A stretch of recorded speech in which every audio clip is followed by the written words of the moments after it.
Do you think most school shooters were white men? It's all part of the narrative, dude. Yeah, there's the narrative. It's all part of the narrative, and you know it. Go ahead, preach. We're in church right now. You know it. Go ahead. They said that the guy that shot Charlie was a Republican. Can you answer me He this? wasn't. If trans people are such effective assassans, why do we kick them all out of the military? Looking at this one right here, I want to get this thing a gun. Dude, get the out of here. Get this loser out of here. Are you serious? Why are you pointing out people in the audience and bullying people? Are you serious? At the aftermath of this event, Charlie Kirk has almost become a martyr for the right. You think that the killing of conservatives and the fear of conservatives to be killed is going to turn down the temperature of their leaders, but I was just at the vigil, and I'll tell you what, the temperature has only risen. So why do you think that the temperature is going to go down for leaders like Donald Trump that, I saw you at the plaza speaking about earlier, clearly not turning down their rhetoric at all? Yeah, I mean, I don't think the rhetoric is going to turn down because I don't think Donald Trump has any desire to turn it down. I think the left has been disavowing violence and calling for a decrease in the rhetoric for like the past decade, and for some reason Republicans seem completely and utterly unwilling to do it. For everybody that's saying bullshit right now, I welcome you to go look at Joe Biden's Twitter to see what Kamala Harris has said, to see what Barack Obama has said, and then you can go ahead and post me what Donald Trump has said in response to everything, which is just a call for more violence basically on the right. So I understand what you were saying earlier. You were saying that the left doesn't have a need to disavow, like that should be on the conservatives. But I feel like I think everybody should disavow, to be clear. Everybody should disavow. That's why I'm here. That's why I'm speaking with you. That's great, but what about the president? But what I'm getting at, it's not about the president. It's not about the leadership. It's about you promoting this violence, saying that conservatives need to be afraid of dying at events. That is what I take issue with. It has nothing to do with conservatives. Go ahead. Violent conflict for political beliefs in the United States is not good for anybody. I feel like that here exists on the left. Nobody wants to see the violence. For some reason, it feels like the right feels like they're invincible and that they can go out and say the craziest things and invite like all of the conflict that Donald Trump is still pushing. You can say it. I mean, just look at what Donald Trump says. I invite somebody up here to tell me how Donald Trump has disavowed violence without blaming Biden or the left. When you come up here, no one's going to have anything to say because he hasn't done it. It's absolutely insane to me. So I don't know if the feeling is just that the right is inviting conflict. They don't think it's a big deal. I can't tell. I genuinely can't tell. Oh, go ahead. Pastor Bud. Yep. I mean, I think the temperature that I'm gathering, and while, as a conservative, I don't follow the demagogues on the right. You don't follow the leader of your party, the political party? They're not my party. I'm a conservative, but I'm also registered as an independent. And the thing that I kind of want to, the thing that I want to ask you is, you need to make a statement very firmly condemning violence. And when you say things and you go on Piers Morgan and you continually say that the right needs to disavow, so do you. All of us need to. That's the point of this tour. We've been disavowing for 10 years. The right refuses to do it.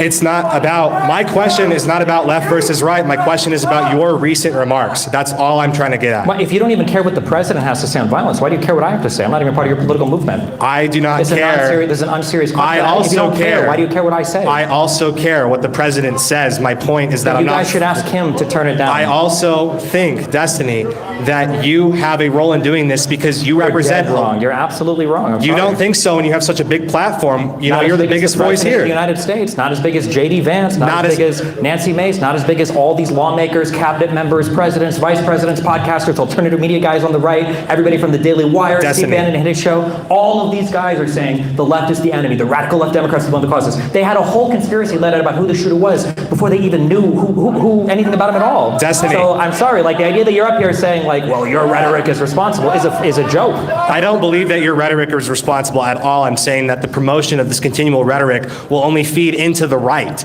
This is only feeding into the people that you are saying to disavow violence. Let's I want everybody in this country to disavow violence. How does that feed into the right? I was at the rally. No, can you explain? When I say I want everybody in this country to be able to disavow violence, how does that feed into the right? When you say that conservatives need to be afraid of dying at events that turn down the temperature. I said that everybody should have a healthy fear of political violence. We shouldn't want it to happen. So then say everybody. You should have said that. You've said this for over a decade, but you guys don't hear it. Then you're not connected to reality. I'm not connected to reality. You're not connected to reality. Master Butt? How many BLM rioters did Joe Biden pardon?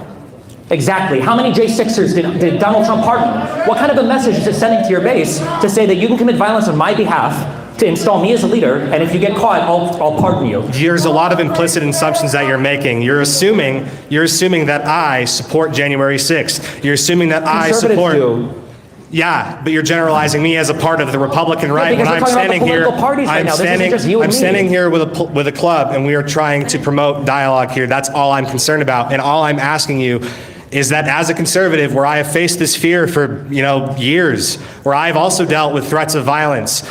That's why I'm here. That's why I'm doing this, because I also don't stand with the demagogues that are calling for violence against the left as well. That's fine, but so if you say that violence is the thing that worries you, if I were to go through your Twitter account, is there a single tweet of yours criticizing the president for his rhetoric? I don't use Twitter. I don't engage in online rhetoric because I think that it's pointless. This is an unserious question. This is not an unserious question whatsoever. I don't need to use Twitter to be engaged with politics when I'm part of large political organizations on campus. I'm engaging with my enemies in person, not on the screen. That's what matters. Respect you for being here, good luck. Yeah. Just a quick note, if you're not asking a question, you can't be in the aisles. We need them clear for like ADA something. Safety. Believe me, it's great to meet Destiny. Okay, hold on. Sorry, we need both mics, okay? Okay. I need both mics. It's a technical issue. Yes. Real question here. Sorry, I hate you with the Trump. Believe me, Destiny, you're not the master debater. You never have been. Quite frankly. Okay, hold on. wait, We need a question. Yeah, I'm gonna ask a Okay. question. Serious question with the name of your movement. It was the first thing that I saw. I knew nothing about your movement. I watched you on my TV earlier this week. I thought what you said was pretty intellectual, and I enjoyed what you said. Why unfuck America? Because my semantic question is, how do you unfuck something? Once you have thoroughly done the deed. No, seriously. Once you have done the deed, it's like the Virgin Mary is no longer a virgin after that point. That's just, I just don't know what's your point with that. Well, you're gonna have to ask the people in charge of branding. It's not my name, so I'm Okay. sorry. Yeah, my bad. That's fine. One last question, and then we gotta move on. Do you agree with that sentiment then? Unfuck America. Could you explain what that means to you? Because with Charlie Kirk and Turning Point, he said, we're going to make a turning point in culture for youth. For you, what does unfuck America mean in your words? For me, personally, I think that right now we are living in, it's already been demonstrated, completely and totally separate realities at this point, to where we can't even agree on what's happened on either side. And if we have an inability to connect on even basic facts, I don't know how we have any conversation to move literally any aspect of the country forward. Yeah. So for me, I wish that there was better reporting.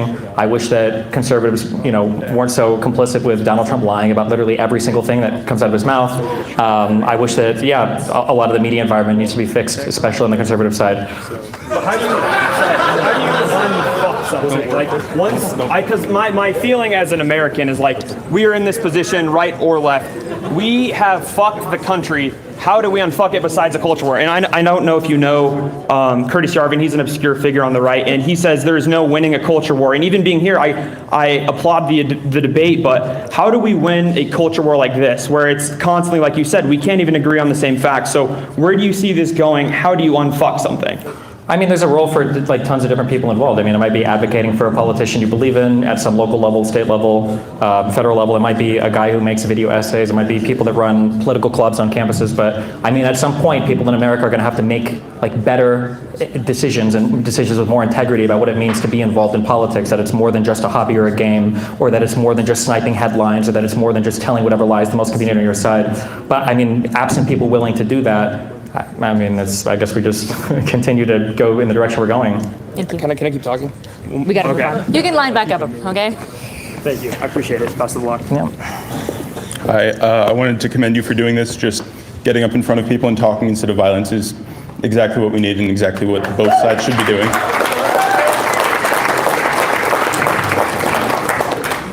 My question was about, something you said earlier this week on the Piers Morgan show. You said, if you wanted Charlie Kirk to be alive, Donald Trump shouldn't have been president for a second term.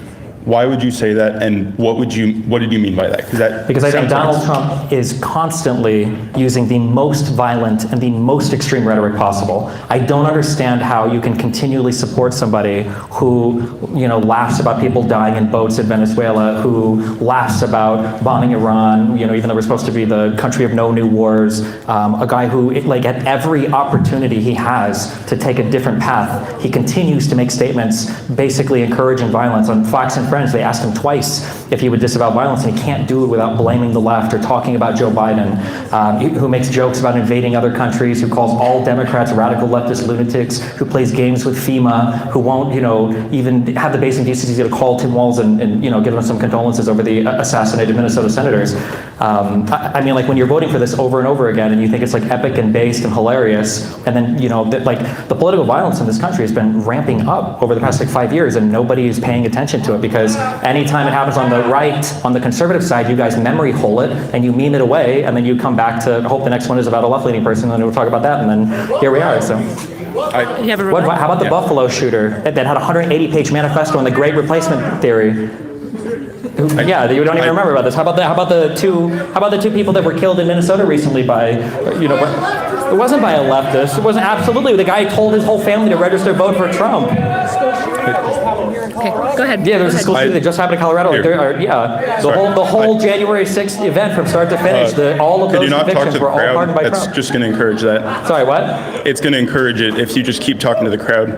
Oh, okay. Well, that's what we're here for. You mentioned the Buffalo shooter. There are such a minuscule fraction of centrists and right-wing people that are going to support somebody like that. That is, some of those things are on the left, but some of them are also on the right. Not everybody. Neither radical is good. But when you go on a show like that and you say, all right, one of the major there were two candidates. You elected one, and because of that, Charlie Kirk was shot. You should have elected my candidate. That is exactly what it sounds like you're saying. You have to elect my candidate. There are other people I don't in the agree with primary as well. everything Donald Trump says. I don't agree with a lot of what he says or what he does. He should disavow violence. He should do a lot of these things. But going on there and saying, okay, you voted, half of the country that voted for this, you are the reason Charlie died. You should have not voted for this side of the party. That's exactly what it sounds like on national television. I mean, I'm sorry if that's offensive, but at some point when we grow up, we have to realize that politics isn't just a game. It's offensive. You're offended. You're upset about it, and you should be. But when you vote for people, you're voting for very real things to happen. People getting deported from the country isn't a joke. Doing terrorists that are destroying parts of our economy isn't a joke. Yeah, clap away for it, dipshit. I mean, that's on you. I mean, even you guys' fucking fiancés are getting deported, and you guys are, laughing at people going on about it. It's absolutely insane. So, but I mean, as long as you're willing to clap and laugh and joke about it, that's fine. But don't be surprised, when other crazy stuff continues to happen in the country. It's the direction that you're pushing things. So. Hold these both? I'm going to hold them. Okay. Sorry, 1 sec. A little stage right, and we'll get them out. Just come a little bit more forward. We'll just scooch the line up. So real quick, I just wanted to ask, this is kind of the same thing as the last one, so I'll try to be brief, but, I saw some comments from you saying that, in regards to, events like the Charlie Kirk shooting, that conservatives should be afraid to go to such events. Now, just going to say... Wait, just because this quote... please don't interrupt me, good sir. You can talk as much as you want, okay? The full quote, listen to what I'm saying. Are we here to talk, or are you here to just fucking meme? If you're going to misquote me, I'm going to correct you, right? I think, thank you, yes. Let me speak, thank you. What I'm saying is that I'm going to get everybody, I promise. Sir, I don't make 30-second videos. I'm not just on Jesse Waters, okay? Can I have my one-on-one conversation? Shut the fuck up! Can I have my one-on-one conversation, please? Let me have my one-on-one conversation, okay? What I said was... Hold on. Hey, I want the speaker. I want to honor his time. So I need you guys to if you want to talk to Stephen, just come up in the line, okay? I want to honor the speaker's time. All I'm saying is that everybody should be afraid of political violence. It's not good. Nobody should cheer it on, yeah. I'm sorry, I was speaking, It must have been hard to tell because you were talking. But now... All right, settle down. I'm not that funny. Now, in regard to those comments which I just mentioned, I guess first, how is that unfucking America? Second, that seems like a horrible thing to say. And third, was it worth getting fired from Twitch? So my Twitch ban was 3 years ago. You're the dipshits that fell for that because you couldn't bother to fact check anything, like you don't do with any conservative media. Ironically enough, the thing I was banned from Twitch for had to do with attacking trans people, so, double irony there. For your other two questions, I never made that quote, so I have nothing to respond to. So what's the next person? Yep. Oh, yeah? Then what about the lawsuit right now for showing some girl's nudes to someone that you're... Listen, anybody can file a civil lawsuit for any reason. What about the lawsuit where your president was held civilly liable for raping a woman? Seems like you don't care much about lawsuits, so... do the next one. I thought it was one question, right? I don't need this guy. Yeah, go do the next one. Next question. Go. Next question. Nah, go for it. Who says I voted for him? I do. Hi, Destiny. Thank you for seeing me. I appreciate it. And this has got to be pretty surreal after what's happened. But my one question to you is actually evolving around what you did say on your platform. And my question is, when you said that conservatives should be afraid, what was your intended message behind that? Because when I watched you, hold up, wait 1 second, please. Because when I watched you say that, the way that you said that doesn't seem like a good message to spread to anybody. Sure. So where did you see me say that at? It was online. I can't remember. I don't know if it was Twitch or whatever definitely wasn't exactly. my stream, yeah? Okay. Well, I saw it. No, that's fine. But Yeah. this is part So of the why problem. did you is that- say conservatives Sure, should I be understand. afraid? I saw the full context. It wasn't snipped. You said that word for word. Why do you think I said it? I want to ask you. That's why I'm here. No, I'm asking you. I want a No, good it faith. is your thought. I want to know what you meant, Destiny. You made the statement, not I. I'm asking for clarity. So tell me. Okay. For a side that can have endless interpretation and charity for every single Why instance, can't you tell me I'm what trying to you answer your mean? question, but it's a deeply unserious question given the endless That's a amount of very charity you serious have question, for every Destiny. unbelievably insane statement that was said on your side from literally every What single if- conservative what if- thing I've seen talk. So I'm what I meant asking- was, You don't know what side I am on, Destiny. I'm asking you a genuine question Can I answer? for a conversation. Can I answer Will you the question? answer it then? Yeah, I'm answering it right now, but you're talking. You must not have heard me Please. because you were speaking at the same time. Please, tell me. So the answer is that everybody in this country should be afraid of political violence. It's not good when we start killing each other because of politics. That's a really bad thing. And it feels like right now, the conservative side isn't asking anybody on their side to tone it down. So it seems like they're not worried about political violence. That's the issue. You guys have all this energy for everybody on the left about disavowing political violence, and you have nothing to say to your leader, to the leader of your party. What? You didn't answer my question. What was your intended just meaning told you. behind it? No, you said everybody should, everybody should. What was your intention behind it? Why did you say it? The intention is that people need to realize that political violence doesn't look good for anybody in this country. People need to have that understanding. People need to have that awareness. People need to be afraid That's not that, how like, you a civil war is not a fun thing. People killing each other. That's over not political- how you said it. Why are you asking me for my thoughts? Why don't you just fill in the blanks then? Go ahead. Thank you for your time. Right now. Yeah, you go ahead and post it yourself. Deeply unserious.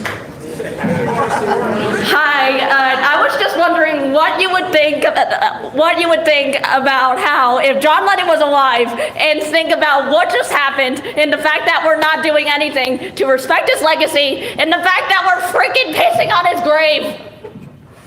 Wait, John Lennon? Yes, I'm gonna he be was an honest. activist. Well, I hated the Beatles. I don't have anything good to say for it. I'm sorry. I don't know. I don't have a strong opinion about John Lennon. I'm sorry.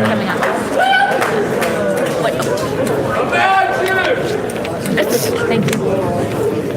I'm gonna hold it. Yeah. I can't hold it. It's just easier. I like to, Yeah. So what is your name exactly? Who are you? Stephen Bonnell. Okay, so I understand you're trying to get your 50 minutes of fame, but it's fucking disrespectful. It's 15 years, but go ahead. Okay. Before I ask you fucking questions, I want to understand what kind of person you are. How many genders are there? However many you want there to be. How many? Well, How many are there? I thought it was male and female, but apparently after today it's male, female, and snowflake, so I guess I'd go with 3. I bet you have really high estrogen levels, don't you? I don't know why. You want to fuck me? Wait, do you have a question? Or Jesus Christ? You guys think about trans people more than the people that... Jesus. I'm ready. You got a question? For real? Yeah. I'm gonna Yes. take it if you don't. Do Black Lives Matter? Sure, why? Okay. Thank you. Whoa, she's trying to silence me! Come on. We're done. That's what y'all do, y'all silence people because y'all can't fucking handle the truth? Who's silencing? Jimmy Kimmel just got kicked off ABC because... I'll cheer for it. One more question. I'm sorry. I'm gonna see. Charlie Party Kirk's free speech, life by the way. fucking mattered! Charlie Kirk's fucking life mattered! Oh, I'm sorry. Can I just request for this question, just no heckling, because I just want to have like a real conversation here. Like, I'm not here to attack anyone, or if they say I'm right or anyone's wrong. I'm trying to just bring about a constructive dialogue. I want to abandon this partisan bullshit that is making people homicidal towards each other.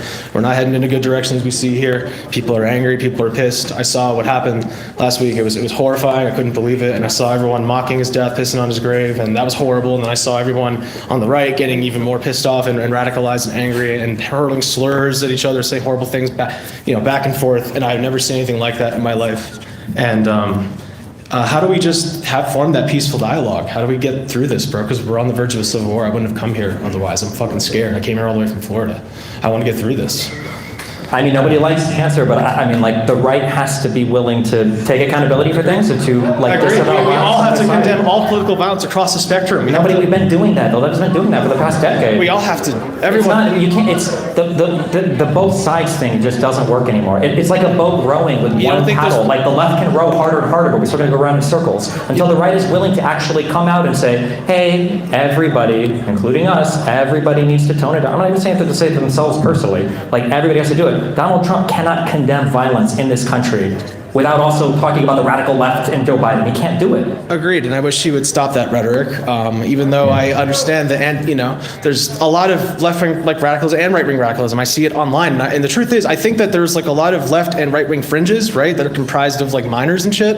And I think they just get like really like radicalized, and they see the other fringes, right? They see the other side, and they like radicalize each other, and they start believing that like everyone on the right of their spectrum is like that. And you start getting these like radicalized kids doing this shit, like we just saw last week, like murdering Charlie Kirk, bro. I think it's a real conversation that needs to be had. I just want to. Yeah, but the problem is we have to have an honest conversation about it. The reality is, like, when there was supposedly a threat from Iran to assassinate Trump, Biden increased his Secret Service detail. After the assassination attempt against Trump, which was by a registered Republican, Joe Biden didn't make it political. He allotted even more security to Donald Trump, and he told everybody in the United States they needed to calm down. After this last shooting happened with Charlie Kirk, in like 12 hours, the right wing had spun up, including Donald Trump and J.D. Vance and Nancy Mace and Stephen Crowder and Matt Walsh and every other alternative media online, had spun up an entire conspiracy theory about who the guy was before we knew anything about it. Both sides are not equal here. The right has an inability to like critically analyze itself. They think that they're righteous in all of their anger and in all of their fury. And as long as that's like going to be a driving force, like one side can't force civility. It has to come from both sides.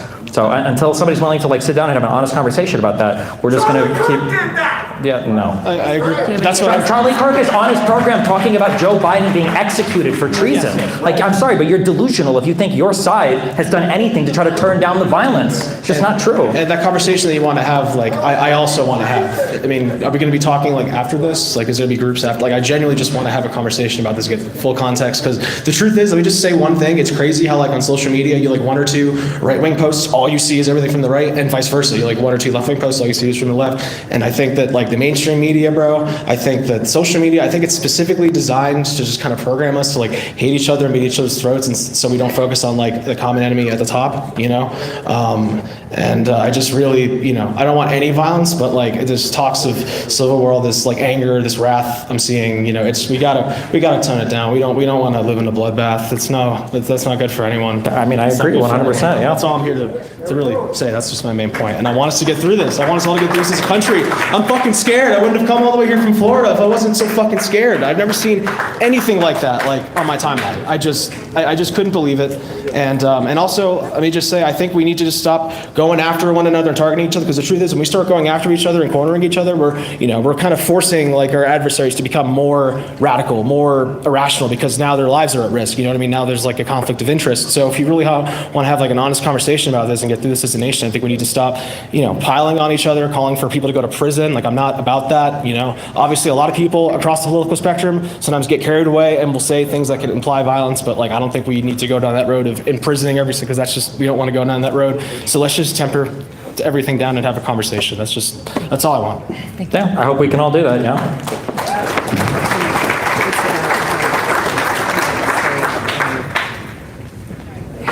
I'm just gonna say it. It's about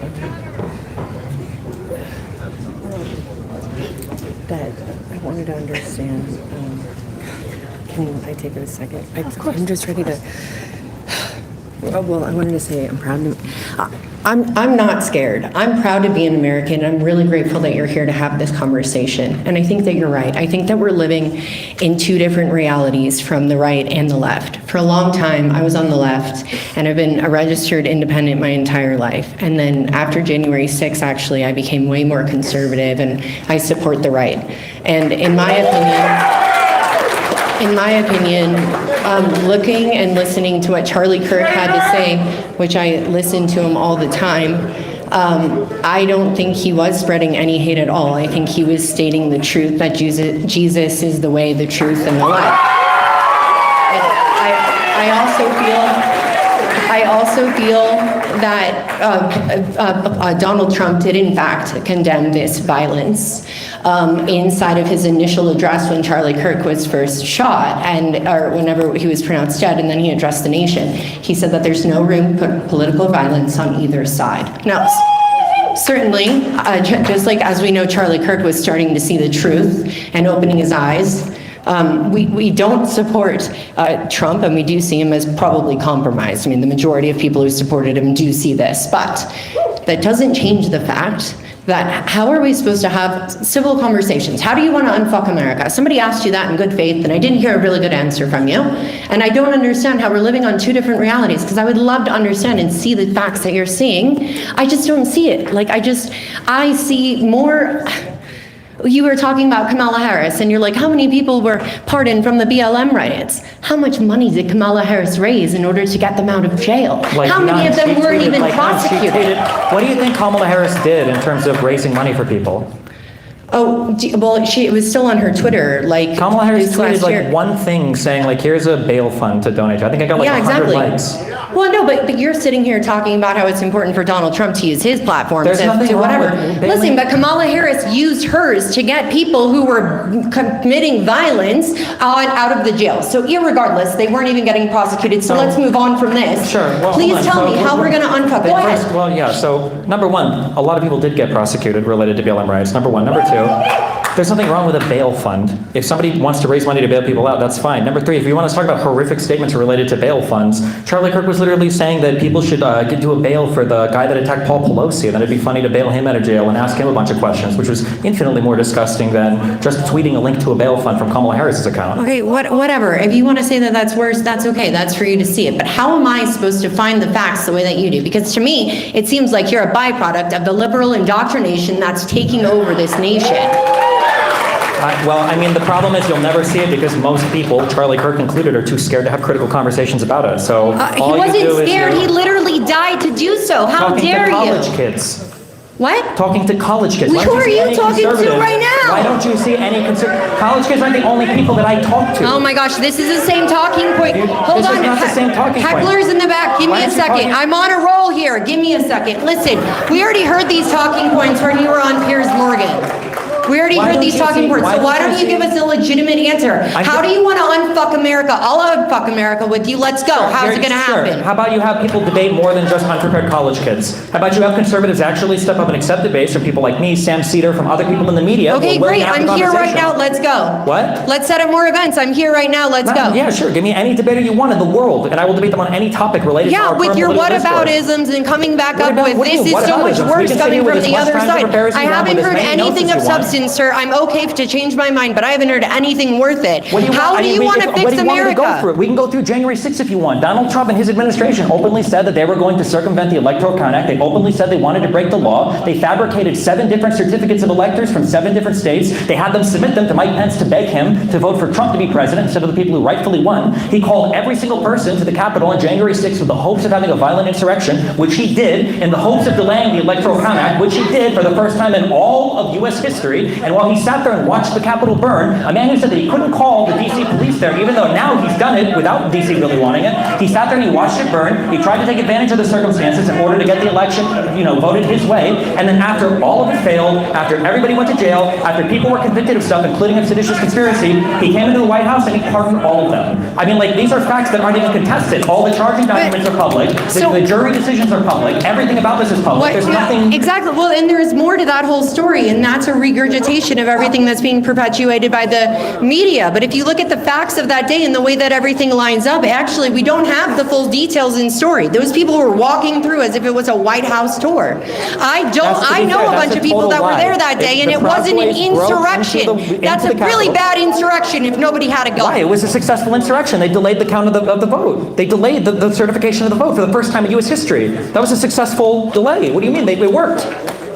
What worked? And They that managed was an to delay the insurrection? certification of the vote. That was not an insurrection. They delayed the certification of the vote. That was the goal for them going there. No? What else would they protest? It was January 6th. It was time to certify No, the that's vote. not what they were protesting. They were protesting the efficacy of the election in its was already entirety. over.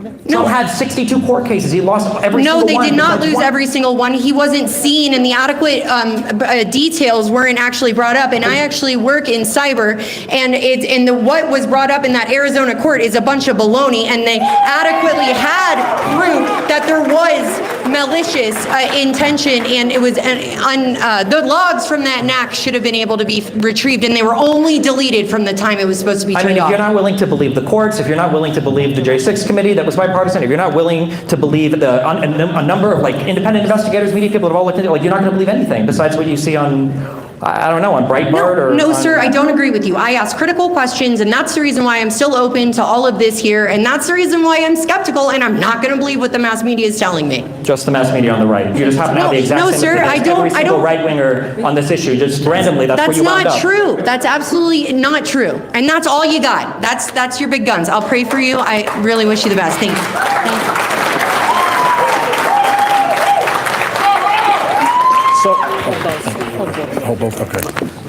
So first of all, Destiny, I do agree with you. People do live in two different realities because one side can tell us that there's only two genders, male and female, and the other side doesn't know how many there are. I'm going to start there. But my question to you is this. If Charlie Kirk was such a harmful figure to America, then why did his death trigger such a massive outpouring of support across political lines, even from people who never agreed with him? And I'm one of those. There are several issues with Charlie that I disagreed with, but doesn't that prove that he tapped into something real about the failures of our system that you are unwilling to acknowledge? No. So here's proof you were unwilling to acknowledge it. You went on Piers Morgan and said that you wouldn't disavow his death until the President of the United States did it first. Why would you care what a man you didn't even vote for have to say first before you disavow his death? Because he's my president. No, you didn't vote for it, Destiny. You didn't vote for the man. Doesn't matter. He's still my president. I wouldn't want Joe Biden to encourage violence against people on the right, which he didn't. But I wouldn't want him to revoke security clearances or security details for people on the right, which he didn't. So why can't Donald Trump do the same for me? He's supposed to be president for all Americans. He did, though. The young lady that was just up here before me said that right after it happened, he said we need to not have political That's not true. He said the radical left Democrats were the ones causing it. Well, the one that killed Charlie was a radical leftist. You don't know that? You have no idea. We do know that. That's what came out. A radical leftist with no crazy chat history, with no evidence of radicalization, with no anything. So you haven't seen any of the evidence that has already come out that admitted that he was a man that had become radicalized. His own father stated he became radicalized within the last year and a half, and he stated that what do you mean where? Where did he become? Where are the logs or chat messages? Anything being radicalized anywhere? Where's a single radical statement this guy's made? First of all, don't look at Candace Owens. She's already started the investigation. Secondly, this is already public information. His father was the one that already turned him in, and his father stated this was happening. And what was the guy's name that he's dating? I forget the guy's name. Was it Lance Twiggs? Is that it? Lance Twiggs?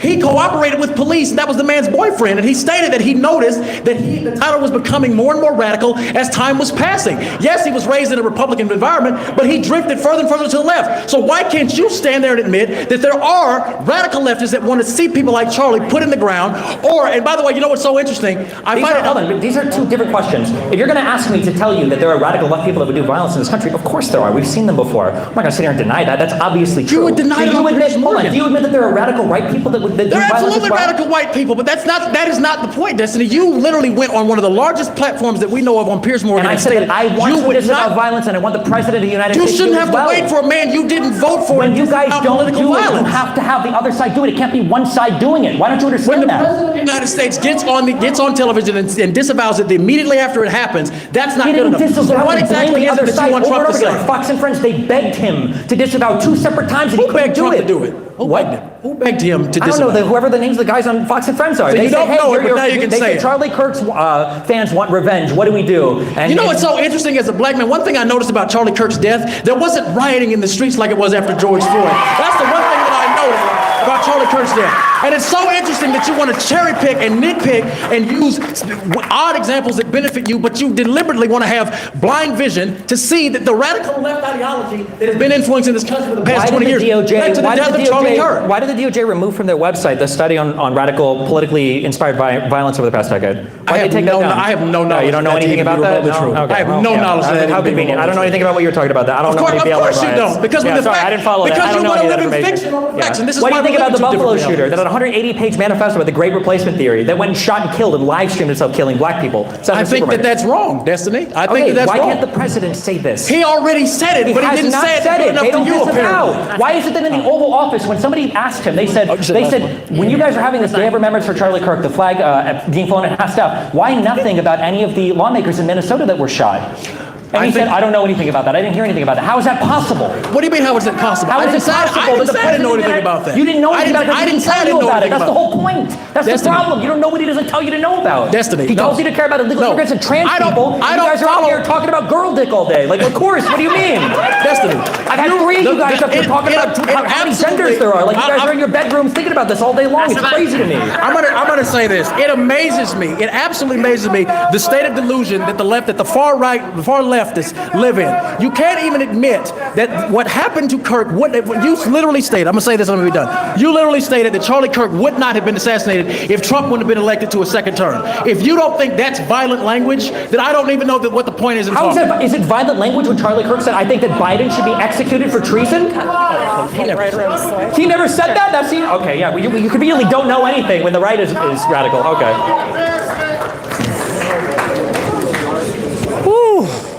I can't help me. I'm going to ask you questions, okay? Is that okay with you? Yeah, whatever you want. What are your thoughts on transgenders? I don't think about transgenders. Do you think transgenders should be able to own guns?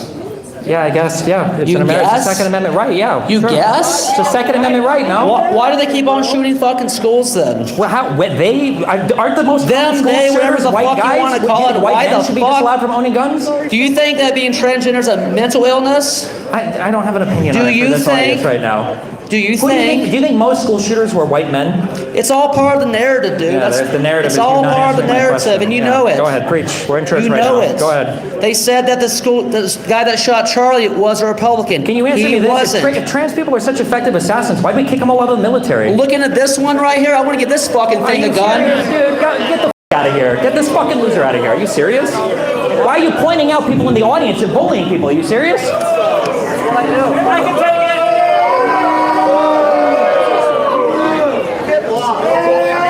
Bully me. I'm up here, okay? Make fun of me, all right? What's up, not so erudite? Hi. What's up, Stephen? Hey, what's up, man? I have noticed as people are talking, you've got a lot of caricatures. You think they get their information from certain echo chambers. You think everyone here has a certain voting pattern or party affiliation. I just want you to know that I was a lifelong Democrat. I was raised by Democrats because apparently that matters. And I knocked my knuckles bloody for Democratic candidates all throughout my teens and early 20s before I eventually came to be where I am now. What I've found is that I've actually read and digested a lot more information from across the spectrum than a lot of the people that have started to recently call me names. But here's my point. In school, we were all taught that Nazis are bad, right? Fascism is the ultimate evil, and we should do anything to stop fascism by any means necessary. A lot of us internalized that message, and around 2016, I started to see that message becoming weaponized against other people within this country. It turned internal. It started with punch a Nazi. I remember the distinction very clearly. I remember looking at some of my friends who used to agree with me about things like free speech and having them explain to me why it was valid to punch a Nazi, etc. And I can see a very clear chain up to where we are today, even if you don't. So here's my question, Stephen. What is a Nazi? Like in the historical sense or in the current, What is a Nazi to you today in America? Because I've heard you use that term a lot. What do you mean when you call people Nazis? I don't think I even use the term Nazi a lot. I don't think the only person I usually use it about is in regards to like Sam Hyatt, who's like a neo-Nazi. I usually just use the term fascist, which is what, an authoritarian ultranationalist? What is a fascist to you? Sure, an authoritarian ultranationalist, basically dictator-ish person. I mean, usually it's going to be a list of policies or behaviors that Do you think that the people disagreeing with you here tonight are fascists? Probably not, but most of them seem to support a fascist in office right now, so. But I mean, like, we can have differences in political beliefs, just like how the Republicans spent all of Obama's presidency calling him a communist, right? Coming out of the Cold War and the Red Scare and everything else. Like, there was a very and precise I reason why appreciated her video recently disavowing the communists that have infiltrated your party, but that's not my point here. Okay. What does Bella Ciao mean to you? What is what? What is Bella Ciao, Bella Ciao, Bella Ciao, Ciao, Ciao? I think it was a song in a video game, Far Cry 6, and in some TV show that was popularized recently. Okay, now you're intentionally lying, and you know the answer to that question, so thank you for that. Lying? Yeah. Okay. You know what Bella Ciao is, and so does everybody here. I think the 22-year-old Mormon white kid, I think, was radicalized in 6 months by his gay roommate, actually. That's Got what it. I think. Yeah. What does "Hey Fascist, Catch" mean to you? It's a reference to a Helldivers 2 video game. Oh, it's about a video game, right? It has no connection to Nazism or Punch a Nazi or No, any actually, of those I think other the guy terms. was a secret fascist. We just, for some reason, haven't uncovered any evidence for it whatsoever, despite the fact that we have his Discord account, his text messages with friends, and nothing else has been leaked to us to show it besides writings on the bullets, which also all happen to coordinate or correlate to video games and media references. But Got it. Well, thank you. If this is the quality of your intellect, I think I should start streaming. I guess I could get pretty rich doing it. Thank you. Hi, so I just want to start off with just a discussion about political violence in general, or polarization between these two, I guess, parties. So first I want to acknowledge that Charlie Kirk's assassination was political violence. And I am very left-wing. I'm on the left. I have a lot of left-wing friends. Most of my friends are left. But I have to admit that after this happened, I did see calls for more violence. I saw jokes, and I think that's wrong. I think that's also political violence, and it's polarizing. And I also have to admit the things that Charlie Kirk has said have hurt my community too. I mean, after he was shot, the first thought I had was, I'm scared for my trans community members. There's probably going to be backlash against them, and some of the stuff he has said has, I think, caused some backlash. There's a reason that the United States of America ranks third in trans feminicide, that's murders of trans women. There's a reason that our country accounts for 70% of feminicides in the most wealthy countries in our nation. That's the killing of women because they are women. There's a reason that we have a missing and murdered Indigenous women's crisis. Our Indigenous women are missing and murdered at alarming rates. There's a reason that Black people keep getting shot by our police again and again and again. There's a reason that we have homeless people dying on our streets. There's a reason that we have kids dying in our schools. This is political violence. What I also want to say is, I've heard you debate with these people, with our community members. All of us are members of this community, and all I've heard is just further polarization of saying, no, it's you on the right causing this. It's your leader. I don't care who, our leaders are, because they don't care about us. If they cared about us, we would not be having our women killed. We would not be having our community members dying on the street. We would not all be working our asses off and not able to pay our families to have food. We would not all be working our asses off and not be able to afford health care. None of these people, care about us. So how can we all agree on something? Who cares what they think up there? Who cares what our politicians think? What's something that we all can agree on as a nation to just, fuck them, let's get together, and what can we work on together?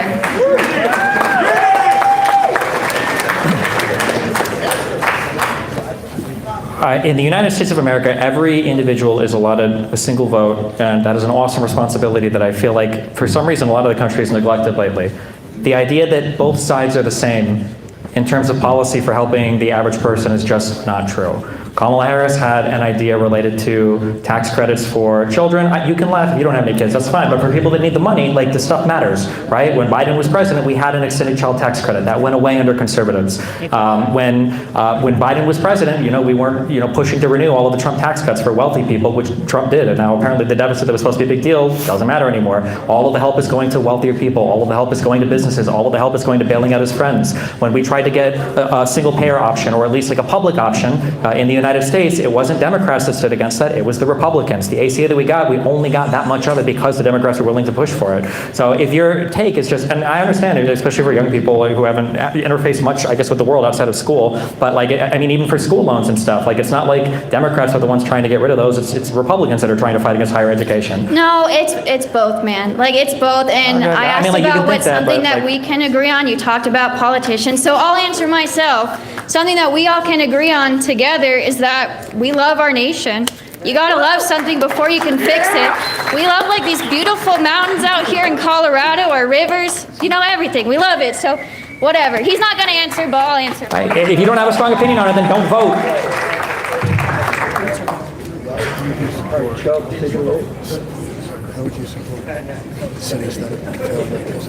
I voted 10 times for Biden. All of my legal names. There it is, yep. I'm not. Should have been 11. Hi, Destiny. So since kind of the 1970s, 1980s, kind of through the 1990s, we've seen this deindustrialization in the United States, and it's led to the complete downturn and downfall of a lot of places, especially in the Midwest. And I think, you know, both political parties have kind of abandoned a lot of these people, especially in places like Gary, Indiana.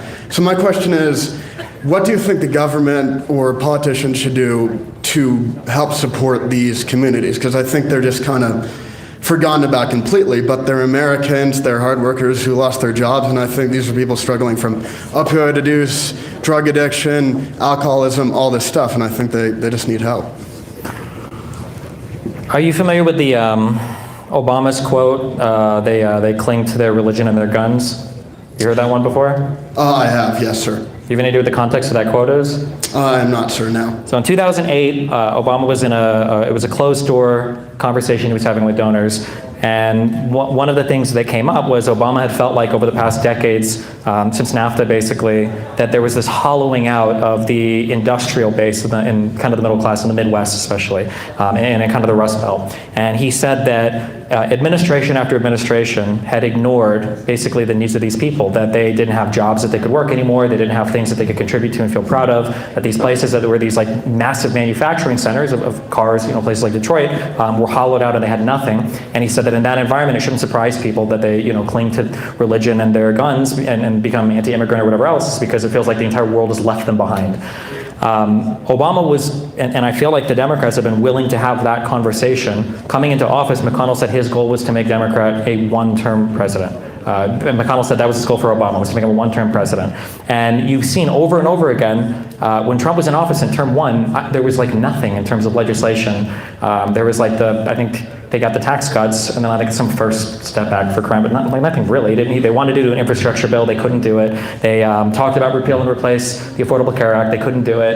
There was just nothing. Biden comes in, and aside from the American Rescue Plan, which fills the coffers of every single, you know, state and local government budget, you know, we had the Infrastructure Act, we had the Inflation Reduction Act, we had so much legislation that poured so much money into so many different projects, and now that Trump is back, we have nothing again. He's trying to defund some of the investments that were made for that. He's trying to take credit for other parts, and now he's tariffed, you know, every single country in the world, which is just going to hurt, again, like the middle class. It's causing a rise in inflation, an increase in unemployment at the same time, and a decrease in our GDP, the overall amount of stuff we're making. All I'm trying to say is, I know it's like boring numbers, but this problem, making progress in our country from the governmental front, will never be fixed when it feels like one side treats politics as a reality TV show that's just here to get clicks over and over again for it. Like, I feel like the Democratic Party, I can point to legislation, I can point to policies, I can point to positions, I can point to things they've done to measurably improve what's going on in this country. And then on the Republican side, it's all just like a big joke. It's just like executive orders renaming the Department of Defense to Department of War, videos of Noam Christie in front of immigration cages. Like, how is Alligator Alcatraz supposed to help manufacturing in the Rust Belt? Or, you know, how is another bombing of Iran for Israel supposed to help us, you know, make more cars or bring back some kind of decency to the middle class? Like, I don't know. I just don't see, I don't know why people keep equating the same sides on both of these places. Listen, I agree, and I think I was talking about how I feel. I agree there's, you know, it may lean more towards Republicans, absolutely. I'm not, you know, like a Republican or anything. But I'm more curious about what you think. I understand the policies of the Democrats. I understand the policies or ideas of the Republicans. I'm curious what you think about this issue. Frankly, I don't want to hear about Trump or Biden. I understand their policies. I support some of the stuff Biden did, absolutely, but I want to hear your position, please. That's all I'm asking for, respectfully. I mean, in regards specifically to manufacturing? Yeah. I mean, I think you're right. One of the issues, I mean, depending on the conversation, one of the issues is we have to understand that there are certain ways that the economy is modernizing, and it will probably never take a step back. Like, even if we bring back manufacturing now, like, those jobs are going to engineers or people, you know, manning robots or whatever. So The problem is that like the tempting thing to say on the Democratic side is there needs to be some kind of like welfare redistribution or whatever to people that are in these cities in order to help them who can't work because they can't keep up with whatever the current economy is. But the reality is nobody really wants that, right? Like if you have a job and you create things, you don't want to just be a welfare recipient who does nothing. Like you want some kind of job or something to work at.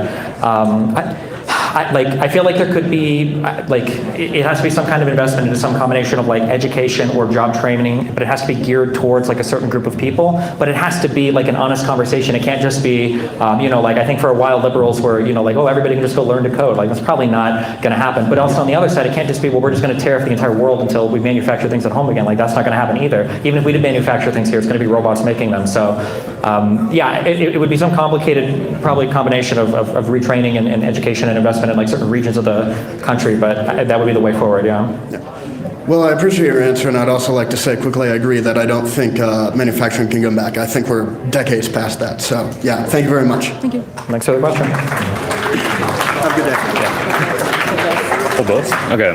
Hey, so we talked on stream last week, and I think you can tell I'm progressive. Anything you're about to say about Trump, like, we both agree on that. You're preaching to the choir. So I don't think that your disavowal is going to change his rhetoric. That's very obvious. What I'm curious is what your end goal is. If you're trying to hold up a mirror to the Trump administration, are you trying to advocate that our politicians have the same rhetoric of not disavowing violence? Because the way I see this, you have a very influential position. You've got an audience of people who are willing to hear you. And when we were on stream together, it sounded to me like you said Republicans should be more afraid. You can tell these people it was out of context. Maybe I misinterpreted you. But if I'm charitable to you and I hear that, what do you think the millions of people who hear you are going to see? Because I see that just as dangerous as Hassan promoting a Houthi who you rail against. Yeah, I don't think it's a serious question. I think that because I don't believe that you can have that feeling and then watch Donald Trump go on air over and over. You're preaching to the choir. Please, can you do it without talking about Donald Trump? I think everything you're about to say about Trump is true. I think I've made my position clear a million times. I think I've disavowed violence a million fucking times. Okay, but why are you not doing it now?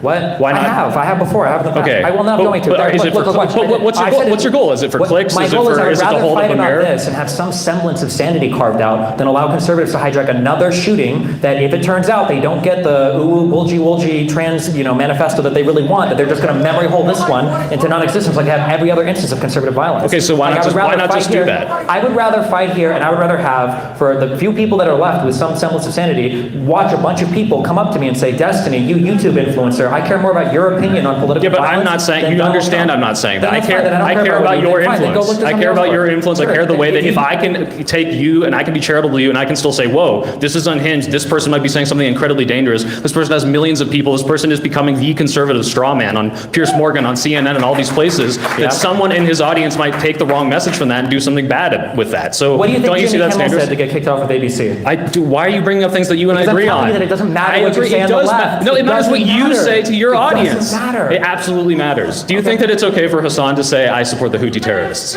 Not only do I not think it's okay to say that, Elon Musk and everybody else posting tweets about the gun tweet that he made? You know where that post came from? Yeah, it came from my subreddit. Okay. So yeah, of course, I've been calling up political violence for as long as I've been a streamer. Obviously, I don't want to get killed. And so you think everyone who sees you, people who don't know about you, are going to see you on these bigger mainstream shows and be like, oh, well, I saw this Destiny clip from 7 years ago. It's okay that he's saying it now because I know what his position was then. 7 years ago? Whatever you say. Even last week, I've constantly said that political violence should not happen in this country. I've said it again. Right. So is this just for you? Are you saying our politicians should adopt this? Or are you just using it as a way to... I'm saying that people on the right need to adopt this. I agree, obviously. But how do you think this is going to happen by your position? What do you think is going to happen? Enough people have you will accomplished notice. What? Some reasonable people in the center will go, hey, that is kind of weird that Donald Trump isn't calling for violence to come down in this country. It's kind of strange. I don't really feel comfortable that my president isn't saying, hey, all of us need to calm down. What reality do you think these people don't notice that? And that you're highlighting it by not condoning violence? If we're that far gone that people on that other side can't do it, then I don't care anymore. I'll rather play video games. Okay. Well, my problem is that you imagine this world as, well, everyone's this online internet tuned in person. Meanwhile, finally you're on these bigger platforms saying this thing, and this is the first exposure.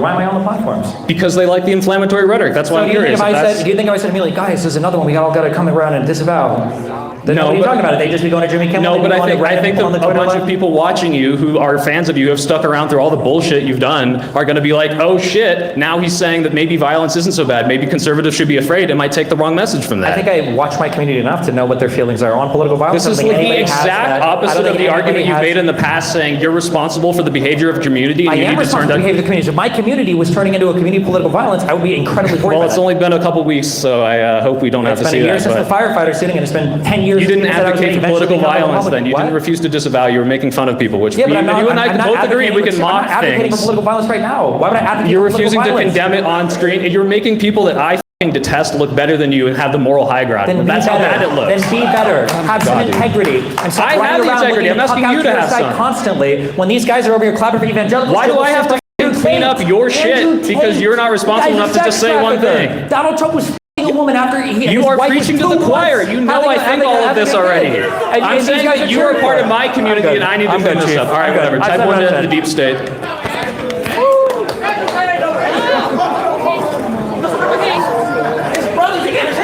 Or do I need to hold both? Okay, cool. Okay, hey, really fast, I just want to kind of address everybody. I'm so glad that you guys are all here. However, I do want to be able to just have a discussion with this man that unfortunately I do not know, without all of the background noise and everybody interfering and trying to get their thoughts in. If you have a thought, I think you should come join this line and speak your truth. But do not be trying to join everybody else's conversation. Okay.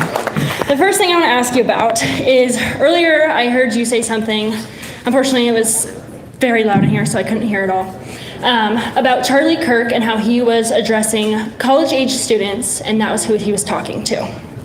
I mean, if you could like elaborate, I guess, on what you said, because I didn't get to Yeah, hear there's that. a lot of the vast majority of the conservative movement right now is absolutely scared to death of having any kind of actual critical, challenging conversation. So most of them have set up shop just like making a living out of debating college kids. Ben Shapiro did this for a while. Charlie Kirk was doing this. Stephen Crowder did it with the Change My Mind stuff, but that's basically exclusively the people that they would have challenging conversations with. So I want to ask you, why are you so against debating with college kids? We are the future of America. In 30 years, everybody please, no. We are the future. We will be running this country in 30 years, whether you like it or not, unfortunately, that is the truth. It is better to educate us now while we are 18 to 25 because our public school system has not.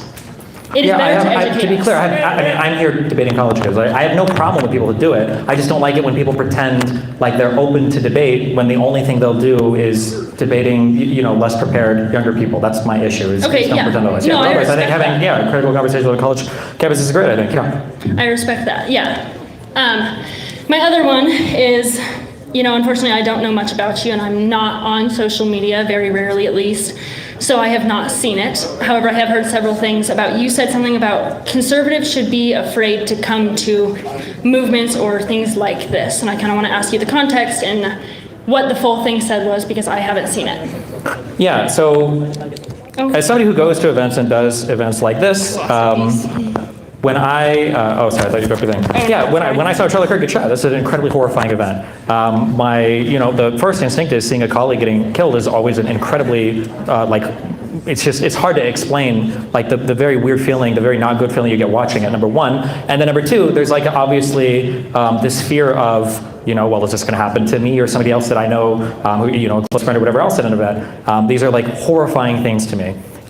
When I see a leader go on stage and stoke the flames, it makes it feel to me like the other side is not taking the violence seriously, like it's just a joke or a game. And the statement that I made, if you watch the full statement, I say this exactly, right? That like people need to be afraid of the possibility of us going to civil war. And right now it feels like conservatives just have no fear of political violence because again, more people are interested in shouting at me to disavow some, whatever shooter, and have no interest in telling Donald Trump to issue statements saying all of us need to calm it down. If Biden was the president right now, and I, saw the same shooting happen, and Biden came on TV and he was like, these radical MAGAs are out here stirring up trouble all the time, I'd be like, bro, you need to chill out. You're going to get me killed. This is absolutely insane. It's unhinged. And the fact that all of the Republicans are applauding along and saying things like civil war and stuff, and it's like, it feels like, like there's no fear there. Like people need to be afraid of a civil war, of any kind of fight like this. It's not good. It's not fun. It's not romantic or sexy like it is in movies. And I feel like that fear doesn't exist at all on the right now. I'm not saying that people need to kill people on the right or people people need to go out and commit violence. That's right. I'm just saying that all of us should have a healthy fear of what like a violent political future looks like. And I think for the most part, we've all lived a privileged enough life to not see that as much in the United States, although we've been tending a lot more in that direction recently. Yeah, I mean, I do agree with that. The Republicans that unfortunately are in the public eye, right? There is a very select group of people who are in the public eye who are constantly under microscope being watched.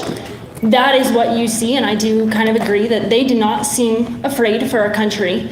However, as you know, a young 21-year-old woman who is, I hate going into this part, but you know, tall, blonde, thin. I am usually the #1 stereotype to go into sex trafficking. It is just straight facts. And it is a terrifying thought that I already now conceal carry because I'm scared to go anywhere alone. I am always watching my surroundings, but now I'm also have to be afraid because of my political beliefs. And I don't think that that is what you meant by what you said, at least I hope not. However, I unfortunately think that is how it came across. I mean, I think it's come across on programs where the goal is to not do journalism anymore, but to take like a minute clip and then to get as mad as possible. I think it was proved earlier, somebody came up and referenced something that's made the rounds on all the mainstream media, national and international, that I got banned from Twitch recently. That was not true. That was 3 years ago. I tweeted that out because I knew everybody would take the bait on it.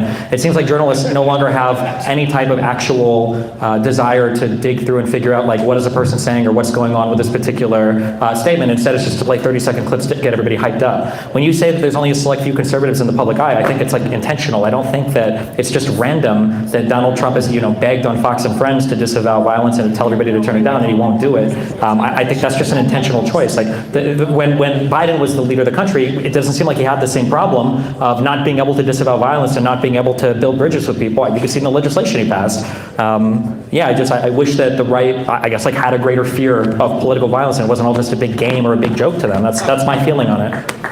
Yeah, I do agree, and unfortunately I think that is a huge part of mainstream media these days, and they have done it over and over to Charlie Kirk as well as several others. I mean, they've done it to you, they've done it to him, of pulling 5-second clips without showing the entire thing of what was said.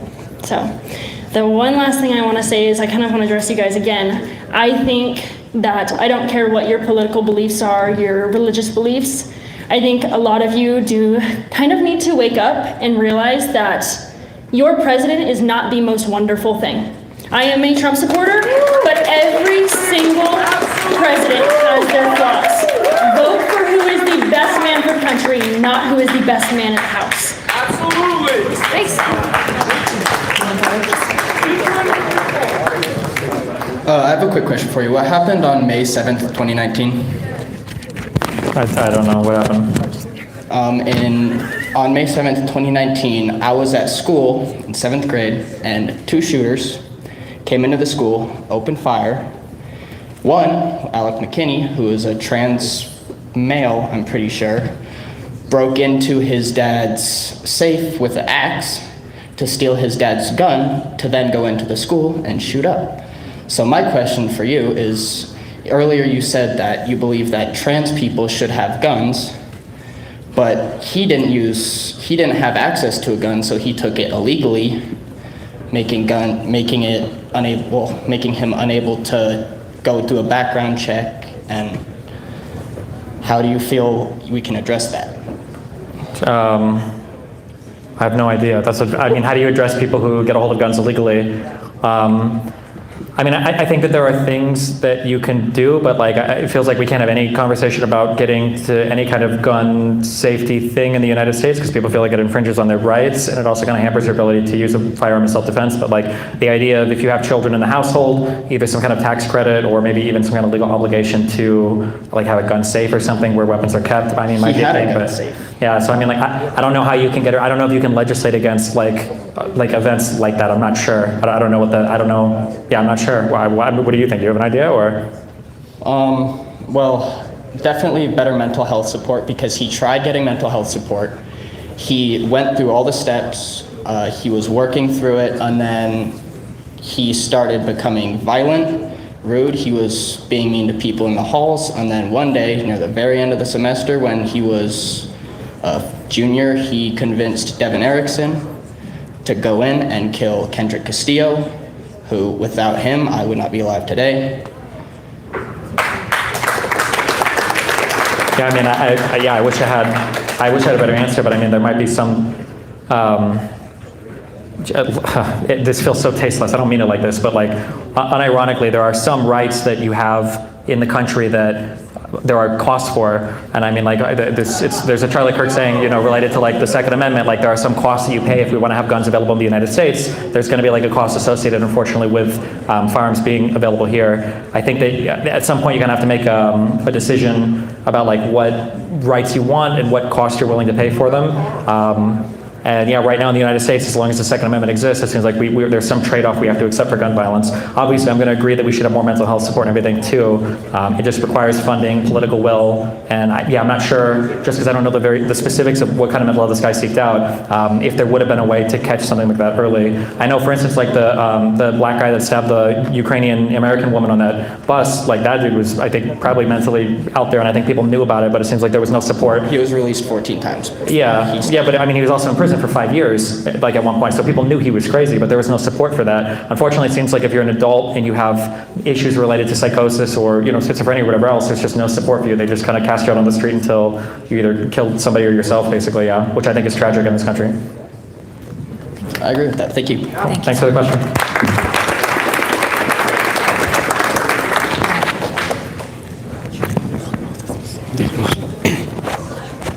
Nice to meet you. I wanted to thank you for doing this. I know a lot of people towards the left don't ever end up coming out publicly speaking like you, so I want to thank you for that. It's more of a question that I have for you, and what is your take on Jesus Christ and the New Testament? I'm a hardcore atheist, so I don't believe in any of it. Yeah. Can you tell me why? I don't see any strong evidence for the existence of God. Oh, sorry, did that just fall off? It's okay. Can you back up your statement on that though? Like why though? Well, I feel like the onus is on the other side to prove some kind of. Sorry. I feel like the onus is on the other side to make an affirmative claim, right? And I don't see any strong evidence to believe in a higher power, so I don't. Can I ask you a personal question though? Have you read the New Testament? The entirety of it, no, but I mean, just the Gospels. I mean, we can. Yeah, we did. I went to Catholic school for 12 years, so. Oh, really? Yeah. Very good. So there is a lot of evidence backing up, especially the New Testament. There are over 5,800 Greek manuscripts or pieces of manuscripts, all agreeing to an infinitesimal degree. Have you ever done your research in regarding that, or have you just pushed it away? My biblical scholarship is not that great anymore, but I mean, I remember studying I think what is it, the Q source or whatever for Matthew, Mark, and or whatever. Like a long time ago, I dug into it a little bit, whatever I learned in school, but not past that now. Okay. But I don't know if I'm going to be researched into becoming religious right now. Okay. Will you ever try to look into that? Just to try to, so we can at least try to stay honest and do your research on that type of stuff. I feel like there's a million other things that are more pertinent right now in my life to research, but I also feel like there's 100 other religions out there to research too, so I don't know if I have the time to go through all of them. If I can ask, with Charlie Kirk's assassination, doesn't that kind of scare you that could actually happen to you and where you're going to end up after? Yeah, but I mean, who's to say I could end up in the, one hell versus another afterlife versus reincarnation versus whatever else? I feel like I'd have to spend the rest of my life reading through religious manuscripts to figure out which one is the best one to follow. Okay, I will definitely say you should definitely read the Gospels. Okay, I'll take it into consideration. I want to say one thing, that Jesus is the way, the truth, and the life. No one comes to the Father except through him.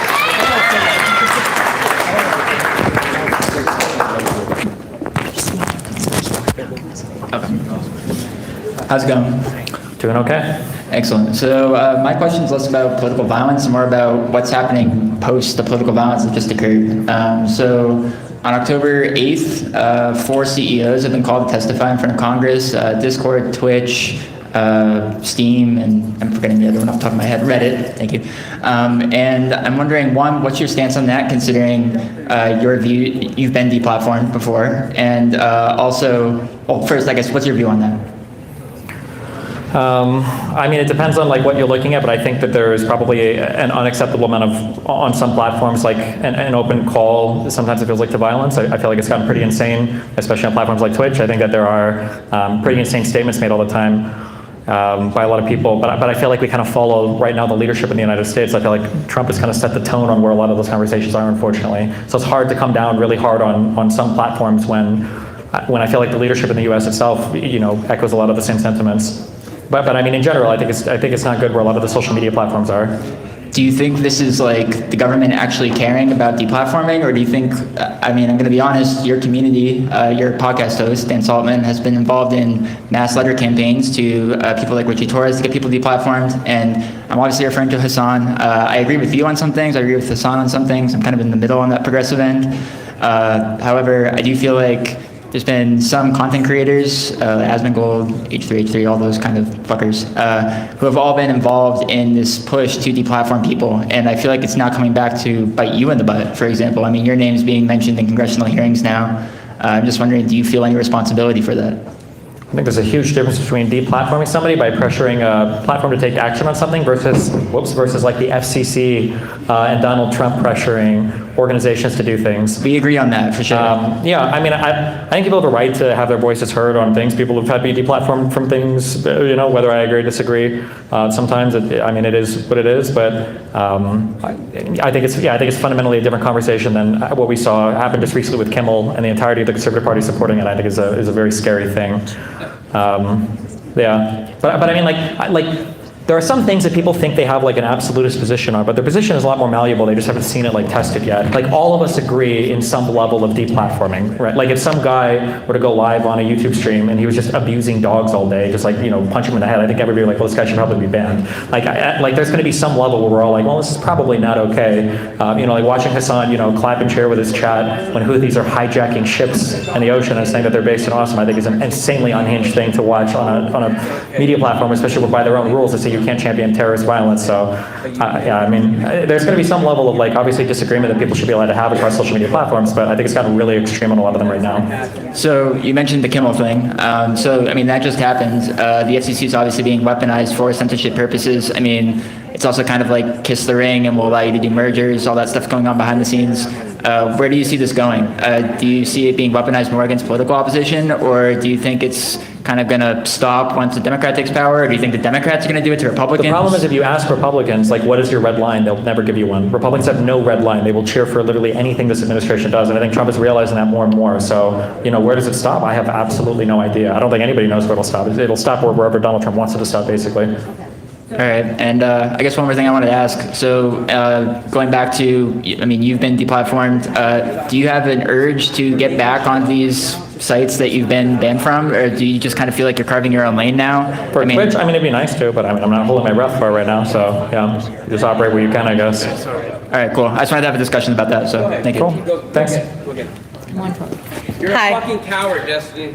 Oh, it's the dog fucker. What's up, dude? I did not come here tonight to argue with you nor anybody in this room. All I want to say is Jesus is King, Jesus is Lord. Give your life to Jesus and you will never be the same. Last thing I want to say is free Israel and Israel high. Hail Satan! Wow. You have a thing to say, right? You have an actual thing to say, right?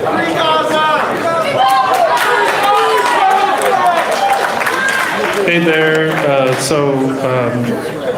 As one of the last speakers tonight, I just want to say thank you for coming out. And I know that you wouldn't condemn Charlie Kirk's murder without Trump doing so. Did I kind of get that right?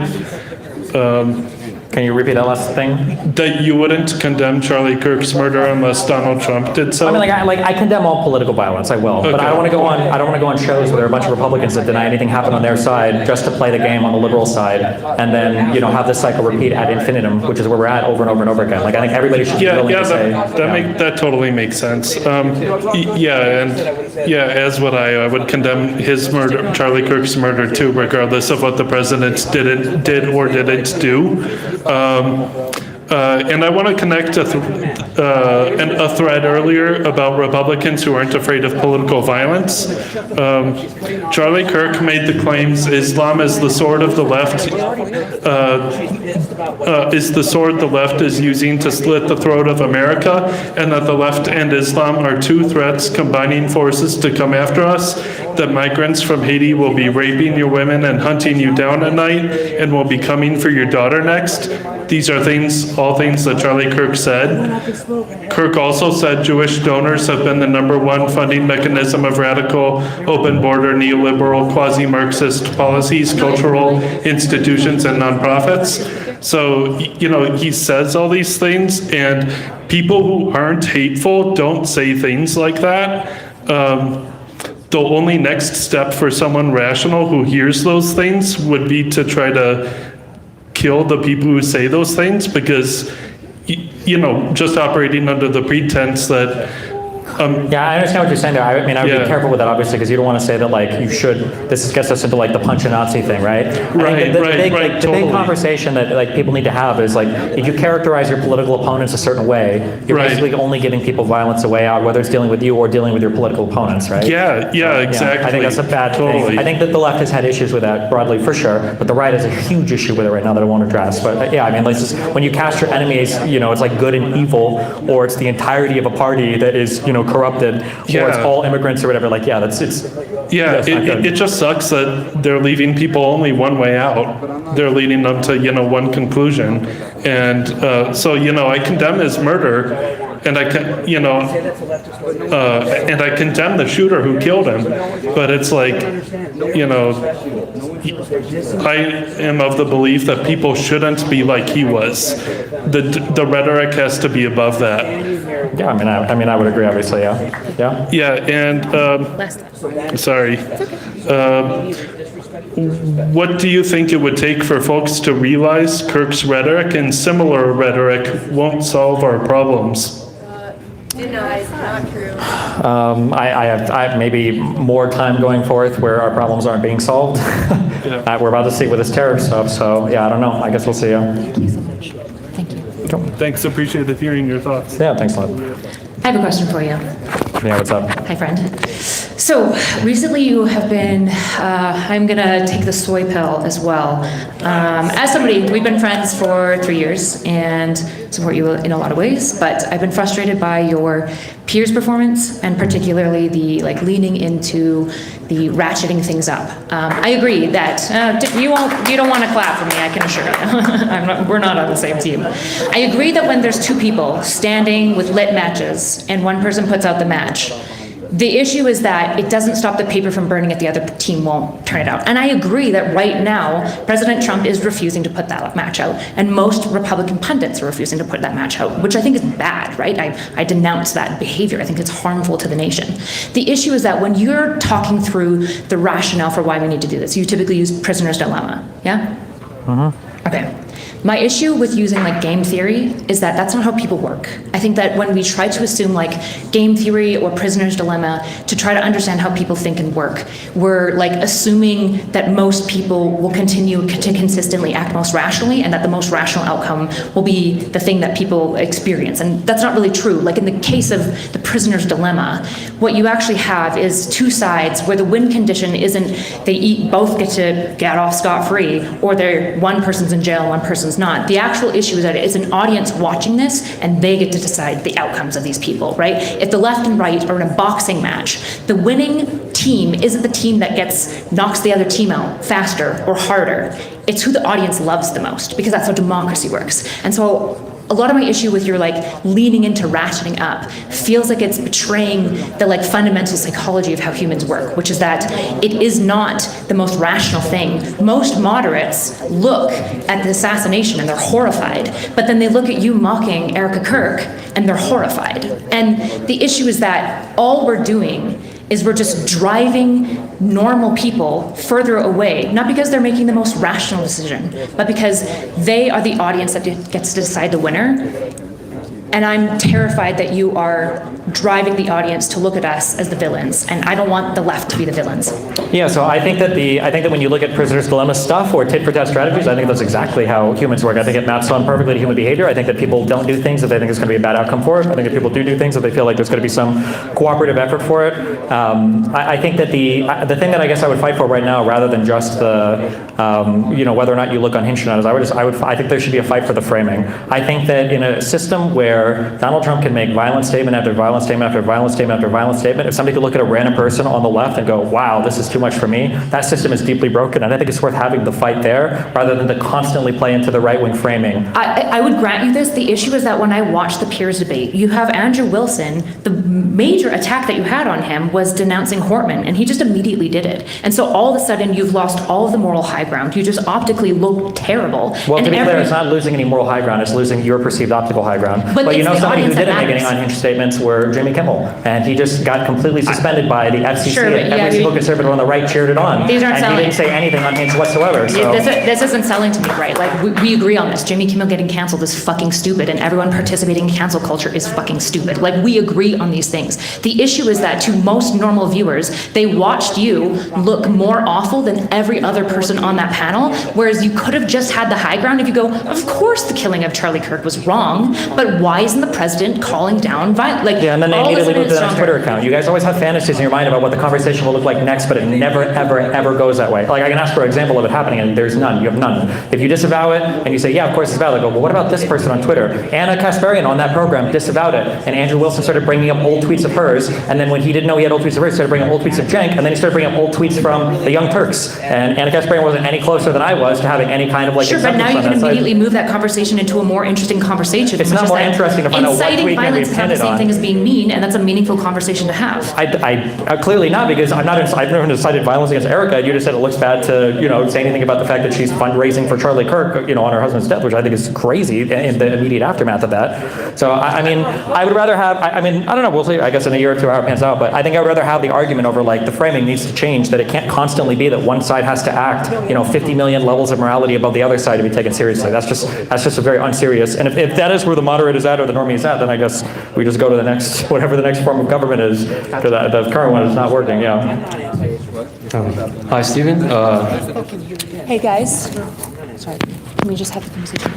My question is, what is something that you think that we all could do, yourself included, to promote unity in politics, in the culture, just unity? What do you think would help? I think one of the most corrosive aspects to conversation is when people assume the other person is operating in bad faith. That when somebody says they want the whole country to be religious, it's just because they want to be oppressive and shut down everybody's religions, rather than they genuinely think that Jesus Christ is the only way through salvation and that it will make everybody's life better. And then on the same, when people are fighting for trans health care, other people thinking, oh, they just want to brainwash my kid and chop their genitals off or whatever. I think that the most important thing you can do, if you're trying to find common ground, if you're not trying to win a debate or own somebody, or scream at somebody on a college campus, I think the best thing you can do is assume the other person is coming at it in good faith, and then try to figure out, like, why do you think this would make the country better when I think something completely different would make the country better?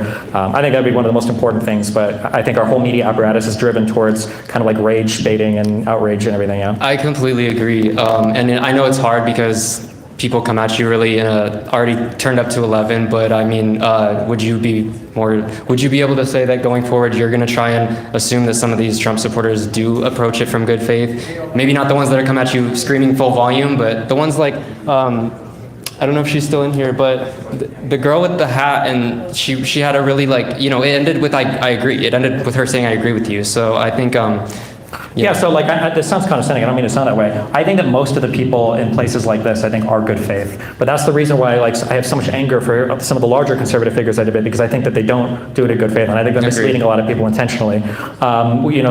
We argued about Jan 6 earlier in here, and about people being led into the building. When I debated Owen Schroyer on stage, I bet him $5,000 that the people that broke into the Capitol were Proud Boys first, and he wouldn't take that bet with me on stage. And the reason why is because he knew that he was lying. But I bet there are people in the audience that would take a smaller bet because they're really confident, because he sells that lie to them. So yeah, that is something that bothers me a ton. I think that, my mom and dad are both hardcore MAGA, so I don't think they're bad faith. I don't think they want their country to be destroyed. I think that most people on the ground, most people that are listening to media, and even that aren't absorbed in it 24/7, are coming at it with some level of good faith. So it's the pundits that drive me the craziest. Yeah. I agree. Thank you. Can I bring it out here? Yeah.